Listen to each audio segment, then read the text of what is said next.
एका छोट्या गावात गडू नावाचा गरीब पण अतिशय श्रद्धाळू माणूस राहत होता. त्याचं आयुष्य कष्टाने आणि संघर्षाने भरलेलं होतं. लहानपणापासूनच त्याने गरिबी पाहिली होती. घर गळकं होतं, कपड्यांवर शिवण होती आणि पोट भरणं हे रोजचं आव्हान होतं. तरीसुद्धा गणूचं चेहऱ्यावर नेहमी शांत हास्य असे, कारण त्याच्या मनात एकच विश्वास होता: स्वामी समर्थ माझ्या पाठीशी आहेत. तो रोज सकाळी मंदिरात जाऊन स्वामी समर्थांचं नाम घेत असे. अक्कलकोट स्वामी समर्थ. त्याचा हे भक्तिभाव बघून काही लोक त्याची चेष्टा करायचे. अरे गणू, त्या स्वामींनी तुझी गरिबी दूर केली का? काही बदल झालाय का? पण गणू हसून म्हणायचा, स्वामींवर श्रद्धा ठेवा, त्यांच्या कृपेचा दिवस नक्की येतो. एक दिवस तो खूप निराश झाला होता. हातात काम नव्हतं, पोटात अन्न नव्हतं आणि डोळ्यात पाणी आलं होतं.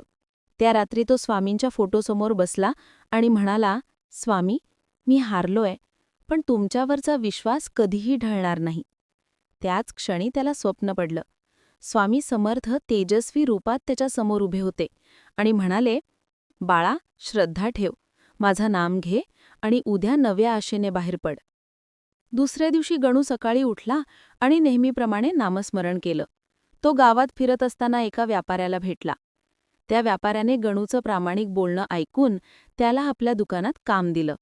गणू प्रामाणिकपणे निष्ठेने काम करू लागला.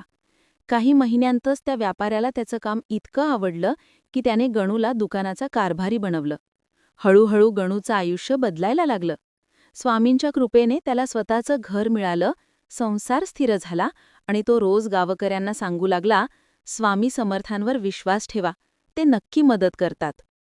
आज गणूचं जीवन साक्ष देतं. श्रद्धा, भक्ती आणि संयमाने स्वामी समर्थांची कृपा मिळते. गरिबी असो व संकट, जर मन स्वामींच्या चरणी असेल तर अंधारातही प्रकाश सापडतो. स्वामी समर्थ म्हणतात, जो माझं नाम घेतो त्याचं रक्षण मी स्वतः करतो. गणूची कथा हेच दाखवते.